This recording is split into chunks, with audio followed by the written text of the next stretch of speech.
हम प्रभु परमेश्वर को धन्यवाद देंगे आज के इस नए दिन के लिए, इस सुंदर सुबह के लिए जो परमेश्वर ने हमें दी है कि हम परमेश्वर की महिमा कर सकें, उसके नाम को धन्य कह सकें। प्रियो, आज के इस सुंदर दिन में मैं आप सभी का स्वागत और वेलकम करता हूं और आपको धन्यवाद देता हूं कि आप हमारे साथ जुड़े हैं और न केवल साथ जुड़े हैं परंतु आप हमारे साथ सहयोगी हैं और सेवकाई में सहयोग कर रहे हैं। प्रभु आपको बहुत आशीष दे और प्रभु का हाथ आप पर और आपके पूरे परिवार पर बना रहे ताकि आप जीवन में आगे बढ़ते जाएं और बहुतों के लिए आशीष का कारण बन सकें।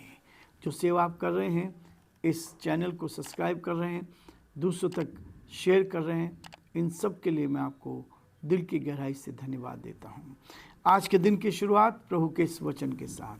प्रियो, ये वचन हमें इस बात के लिए प्रेरित करता है। रोमियो का 12 अध्याय उसके 4, 5 और 6 पद को आज मैं आपके सामने पढ़ना चाहूँगा ताकि हम और आगे बढ़ते जाएं। जैसा कल हमने देखा था, आज हम इससे आगे बढ़ते चले जाएं। 4 पद में लिखा है, क्योंकि जैसे हमारी ये देह में बहुत से अंग हैं और सब अंगों का एक ही सा काम नहीं, वैसे ही हम जो बहुत हैं मसीह में एक देह होकर आपस में एक दूसरे के अंग हैं। जबकि उस अनुग्रह के अनुसार जो हमें दिया गया है, हमें भिन्न भिन्न वरदान मिले हैं, तो जिसको भविष्यवाणी का दान मिला हो वह विश्वास के परिणाम के अनुसार भविष्यवाणी करे। परमेश्वर अपने इस वचन के पढ़े और सुने जाने पर आशीष दे। आमीन। दुआ करेंगे। धन्यवाद और स्तुति के योग्य हमारे सामर्थ्य परमेश्वर, आज की सुंदर सुबह के लिए आपको धन्यवाद, आपके दया के लिए धन्यवाद, आपके अनुग्रह के लिए धन्यवाद, आपके प्रेम के लिए धन्यवाद प्रभु, जो आपने हम पर किया है। हमारा हृदय आपके प्रति धन्यवाद से भरा है प्रभु, क्योंकि आप आदर, महिमा और स्तुति के योग्य परमेश्वर हैं। हर कदम पर हमारी रक्षा करते हैं, हर कदम पर हमें अपने हाथों में रखते हैं। प्रभु जी, हम धन्यवाद देते हैं पिता परमेश्वर, हमारे प्रदेश के लिए और हमारे देश के लिए प्रभु, इस देश पर और हमारे प्रदेश पर आपके अनुग्रह की दृष्टि चाहते हैं और प्रार्थना विनती करते हैं प्रभु जी, आपकी दया दृष्टि हम सब पर बनी रहे। हमारे प्रदेश के मुख्यमंत्री अशोक गहलोत जी को आपके हाथों में सौंपते हैं, बुद्धि और ज्ञान से परिपूर्ण कर आपका हाथ उनके साथ बना रहे ताकि वो आप में सुरक्षित रहकर आपकी महिमा करें। हमारे देश के प्रधानमंत्री के लिए, राष्ट्रपति जी के लिए प्रार्थना करते हैं, आप उनको भी संभालें, आपका हाथ उनके साथ भी बना रहे। प्रभु, हम प्रार्थना करते हैं मेडिकल के उन सारे डॉक्टर्स के लिए, नर्सिस के लिए और जो लोग प्रभु जी फील्ड में काम करें, उन सभी के लिए हम प्रार्थना करते हैं। आप उनको आशीष दें, उनको अपनी महिमा के लिए इस्तेमाल करें ताकि बहुतों के लिए वो आशीष का आनंद का कारण बन सकें। हम सभी पुलिस प्रशासन को आपके हाथों में, सारे अधिकारियों को आपके हाथों में सौंपते हैं। हर एक की सुधि ले, हर एक की मदद कर ताकि हर जन आप में सुरक्षित, आनंदित और खुशहाल रहकर आपकी महिमा करें और इस देश को, इस प्रदेश को चलाने में आप उनकी मदद कर। हम बड़े आदर के साथ हम अपने सारे प्रभु के दासों के लिए प्रार्थना करते हैं, सारे पासबानों के लिए, सारे पास्टर्स के लिए, पिता परमेश्वर, बिशप्स के लिए, फादर सिस्टर्स के लिए प्रार्थना करते हैं, जो स्कूल चल रहे हैं प्रभु, उन सब के लिए प्रार्थना करते हैं। आप उनकी मदद करें, सहायता कर, आपका हाथ हर कदम पर बना रहे ताकि सारी परिस्थितियों में हे दयालु परमेश्वर आदर, महिमा आपको मिल सके और जो आपकी योजना है वो पूरी की जाए। हम बड़े आदर के साथ अपने इस डिवोशन को आपके हाथों में सौंपते हैं। हमारे सारे भाई बहनों के लिए जो हमारे साथ प्रभु जुड़े हुए हैं, उन सब के लिए हम प्रार्थना करते हैं, आपकी उपस्थिति उनके साथ बनी रहे, आप उनको उत्तम आशीष दे, उनके परिवार पर, बच्चों पर उत्तम आशीष दे। इस नए वर्ष में प्रभु जी आप उनको संभाले रखें ताकि वो आप में सुरक्षित रहकर आपकी महिमा कान बन सके। हम बड़े आदर के साथ, दीनता, नम्रता के साथ इस प्रार्थना को अपने प्रभु, अपने उद्धारकर्ता यीशु मसीह के नाम से मांगते हैं। आमीन।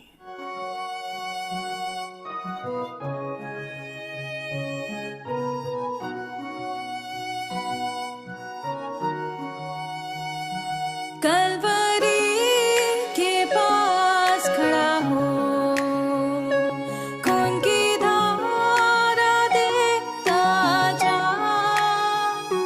तेरे पापों का यही दाम दिया है मसीह यीशु ने।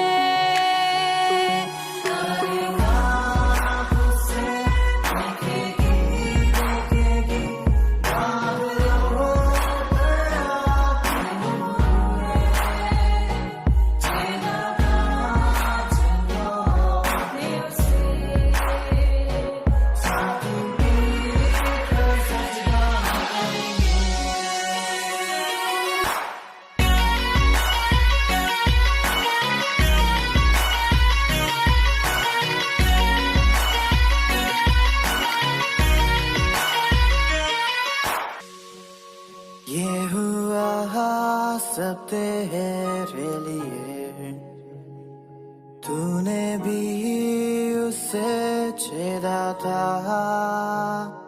फिर भी प्यार से वो बुलाता।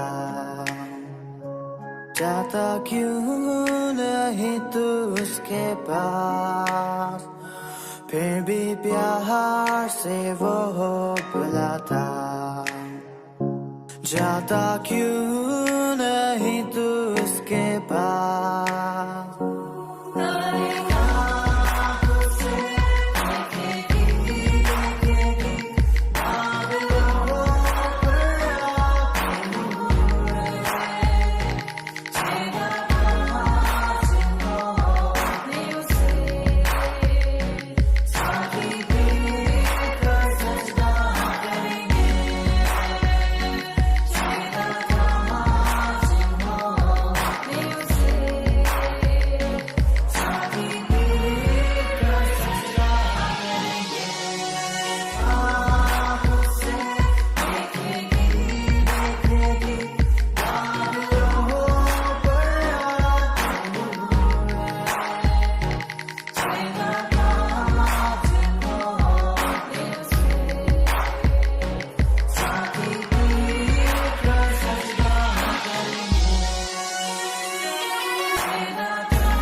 प्रियो, परमेश्वर का वचन हर दिन हमें प्रोत्साहित करता है।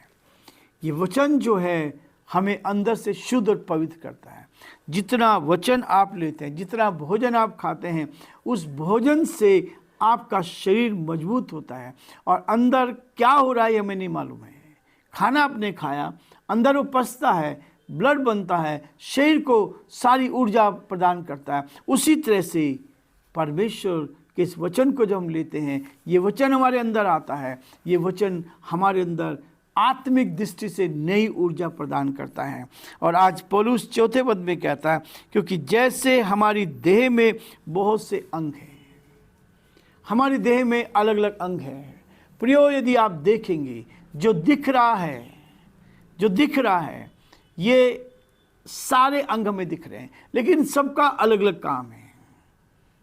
मैं आपको उदाहरण देना चाहता हूँ। अभी पिछले माह फ्रैक्चर हुआ, एक हाथ से काम नहीं हो पा रहा था, लेकिन पूरा शरीर तकलीफ पा रहा था, पूरे शरीर को तकलीफ थी। एक अंग में तकलीफ हुई तो पूरा शरीर तकलीफ में था। और इसलिए पौलुस कह रहा है यहाँ आत्मिक जीवन की बढ़ोतरी के लिए भी वो ये कहता है, क्योंकि जैसे हमारी देह में बहुत से अंग हैं, और इस अंगों का अलग अलग काम होता है, और सब अंगों का एक ही सा काम नहीं है। सबको अलग काम दिया परमेश्वर ने।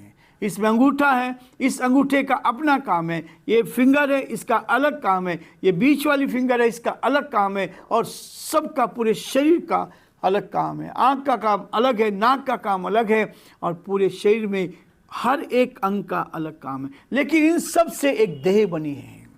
ये शरीर बनता है, और पूरा शरीर, जब पूरी देह सही रहती है तो पूरा शरीर अच्छे से आगे बढ़ता है। उसी तरह से कलीसिया होती है।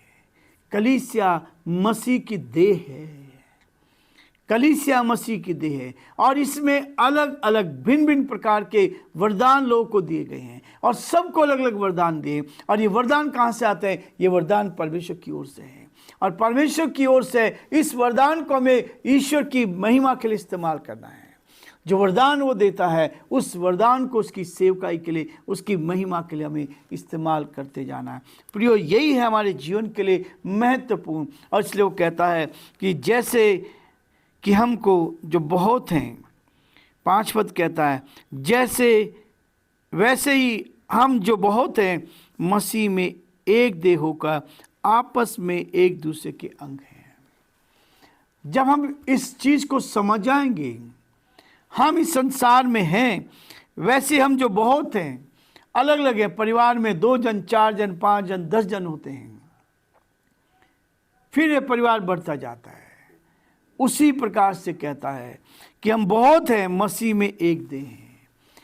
यीशु मसीह इस दुनिया में आया, हम सबको एक करने के लिए आया, और इसलिए प्रभु ने कहा यदि तुम में से 2 जन एक मन के हो तो जो चाहो तुम्हारे लिए हो जाएगा।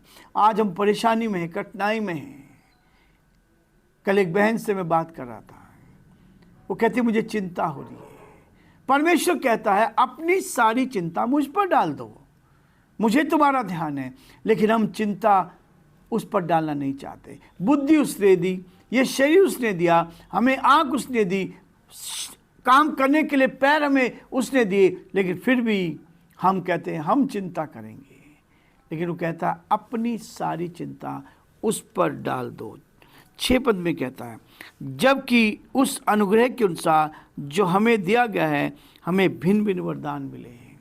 सबको पौलुस यहाँ उदाहरण देकर समझा रहा है कि सबके पास अलग अलग वरदान हैं।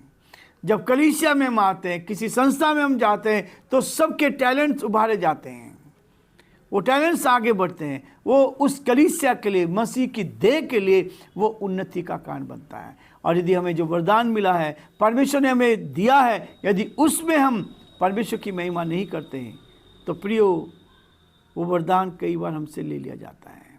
इसलिए प्रभु मुझे और आपको ये सिखाना चाहता है कि सबको अलग अलग वरदान मिले हैं। वो कहता है तो जिसको भविष्यवाणी का दान मिला हो वह विश्वास के परिणाम के अनुसार भविष्यवाणी करें। कलीसिया में भविष्य की बातें बताने वाले ये बाइबल बताती है, और प्रभु के दासों को वो तैयार करता है कि भविष्यवाणी करें कि कल क्या होने वाला है, कल क्या होने वाला है। उसकी भविष्यवाणी यहाँ कहता है कि जिसको भविष्यवाणी का दान मिला हो वो भविष्यवाणी करता रहे। लेकिन प्रियो परमेश्वर का वचन कहता है जो कुछ आपको सौंपा गया है उसको ईमानदारी के साथ, सच्चाई के साथ उसमें हम आगे बढ़ते जाएं और परमेश्वर की महिमा करते जाएं। प्रियो आज हम यहीं रुकेंगे और कल फिर 7 पद से आगे हम बढ़ने का प्रयास करेंगे ताकि प्रभु की सेवकाई को हम और अधिक उत्तमता से कर सकें और सेवकाई को बढ़ा सके और जो परमेश्वर की योजना है उसको पूरा कर सकें। प्रभु आप सबको आशीष दे और प्रभु का हाथ आपके साथ पूरे दिन भर बना रहे और आप बहुतों के लिए आशीष का कारण बनते जाएं। प्रभु आपको बहुत आशीष दे।